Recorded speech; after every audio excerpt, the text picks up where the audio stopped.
All right, Priya, so that's the face-off brewing between the opposition and the Election Commission. I'm joined right now by former CEC O.P. Rawat, who's joining us live. Thank you, sir. Appreciate it, taking the time out and joining us this evening. Mr. Rawat, my first question, net, I'm sure you saw that press conference yesterday by the CEC and the Election Commission. What do you think? In your appreciation, do you reckon that the CEC answered all the questions which were posed to him? Unfortunately, I was traveling during that period, so I could not see the press conference at that time, but I saw a recording and I found that since the format was such that 5 questions were clubbed together and then the answer was given, so I am afraid that maybe some pointed questions were not fully answered. So, sir, would you reckon that the press conference that has come clearly after, it's the first press conference at least that has come after the entire controversy and contention on number one, the SIR that is being conducted, which many feel is contentious in the state of Bihar, and the second issue is the voter fraud allegation that have been made by the opposition. Yes. Would you reckon that the Election Commission failed to actually, give out all the information and take every question correctly as they should have? I feel the Election Commission should not have let its initiative gone into the hands of political leadership by asking for oath and other things in that complaint case. And even in SIR, whenever there was something coming up that 2.97 crores voter will be left out of the draft roll, they immediately changed the tack and on 6 July issued an advertisement that all these 2.97 crore voters need not wait for the documents out of those 11 come to them. They can submit the enumeration form and submit these documents later. Then came second thing, that even those people who have gone out, they can upload their forms from there online. Then third came about these deletion lists. When Supreme Court directed, then Election Commission agreed to put the deletion list of 65 lakh. That is showing that they did not take their initiative effectively, and in fact, they were pushed around. So, Mr. Rawat, in your appreciation, you'd feel that and correct me if I'm wrong, sir, at any time, that the Election Commission in the press conference that they addressed yesterday added to the confusion, leave alone clarifying what the doubts were. No, I don't think that it added to the confusion. It defined the battle lines. In fact, I would say that everything is made very clear that they are not going to change their track, and political parties are also not going to change their track. So I think it was an attempt at clarifying things, but those clarifications were not really adequate enough to diffuse the situation. So the clarifications, like you said, were not adequate enough to diffuse the situation. I want to, Mr. Rawat, just go point by point and, correct me wherever you feel I'm wrong. Okay. Number one, sir, when you have the opposition that has questioned on the, on fake addresses, proof of manipulation is what the opposition alleges by house number 0 of many voters. The Election Commission yesterday said that notional numbers like house number 0 are given to slum dwellers and the homeless and those without proper home addresses. Is it correct, sir? Is this what has happened in the past? Because you've been the CEC? I don't remember that it ever happened in the past. In fact, there was a complaint from Hyderabad of the similar nature, that there was 0 address, there were 80 names on one address.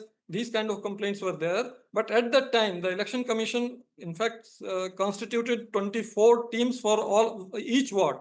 And these teams had a representation from the complainant as well as from other political parties. And then they went from house to house, verifying the address, verifying the number of voters.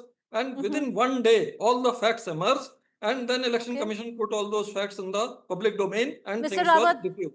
Allow me to ask you this again, sir. So you are saying Because this is the explanation given yesterday by the EC, where they say that notional numbers like house number 0 are routinely given to the homeless or slum dwellers and those without proper house numbers. And this is precedence. You're saying there is no precedence.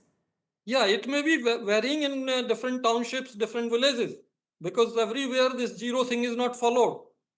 Wherever the house numbers are not given, local bodies, they have their different traditional systems. So that's not a norm.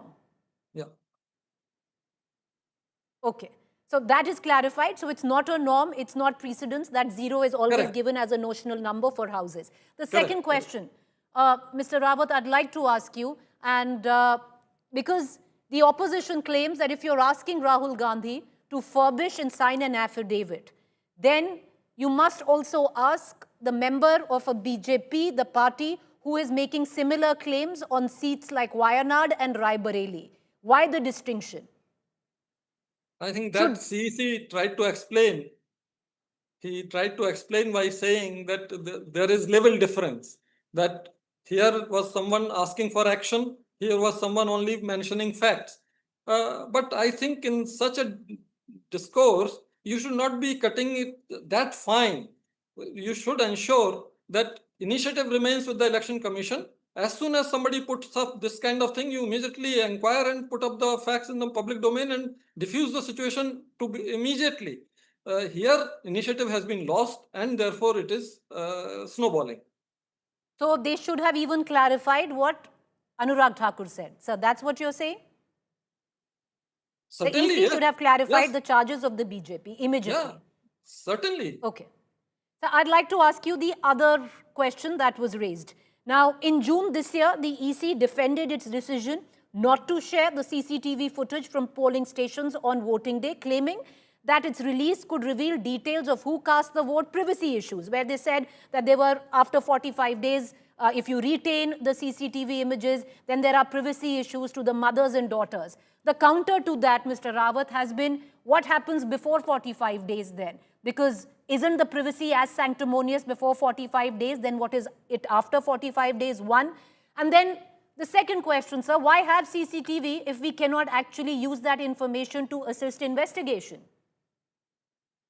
Actually, CCTVs were installed by Election Commission for creating some documentary evidence to dispose of grievances and complaints of the polling day, like seizure of money, seizure of freebies, all kinds of things happened that day or before 2-3 days before that. So the purpose was different, and this is why this was retained only for the constituencies where election petition was filed, so that this can help in resolving the election petition issues. But otherwise, it has no meaning, and privacy has no concern with it. So privacy has, sir, you're making very big claims, but that concern has no concern. Privacy has no concern with this. So allow me to ask you the other question. Now, while announcing the SIR in Bihar on June 24th, the EC had pointedly said the exercise was necessary for various reasons, among which was the inclusion of foreign illegal immigrants in the electoral rolls. Now, a question was asked yesterday of the EC about the number of such undocumented immigrants found. No answer was given on that, sir. Actually, you are right there. And therefore, I would say that even these deletion lists do not have those names of foreign nationals. So that shows that something which was said was not there materially. Sir, I'll ask you, you've actually laid bare a lot of the questions that could have been answered yesterday and were not answered by the EC. I'll ask you one final question, sir. And, this is a subjective question, because there have been surveys after surveys, and we have seen the latest survey by Lokniti CSDS, which practically depicts the fall of the perception of the EC, the credibility of the EC in the eye of the people. Would you reckon, sir, when the fight might be political, but do you agree the onus lies on the Election Commission of India to come clean and put all facts forward? Certainly, that has been the convention with the EC. Always the trust and confidence of stakeholders and voters at large. That is the top priority for EC. And when I was there, EVM campaign was there, if you remember, we immediately put up the EVM challenge to all political parties that please go and wherever, which polling booth you select, that this EVM was malfunctioning or creating problems, bring it and transfer one vote from here to there, and we will accept. But nobody came. So that is the top priority for EC, that trust and Right. confidence of stakeholders should remain. Sir, final question. How do you think the EC should now approach the allegations that have come in at the back of what they clearly did not answer yesterday? I think my colleagues in the EC today, they are very highly experienced, very intelligent and sharp, and they will definitely find navigating their way through. I'm glad at least you're sticking up for your colleagues, but you've laid bare on what you thought went wrong. But I thank you for taking the time out and being very honest and being very, very clear in what you thought on how you perceive whether the EC has handled the situation in whichever way that you gave your appreciation on. Thank you, sir, for taking the time out and joining us.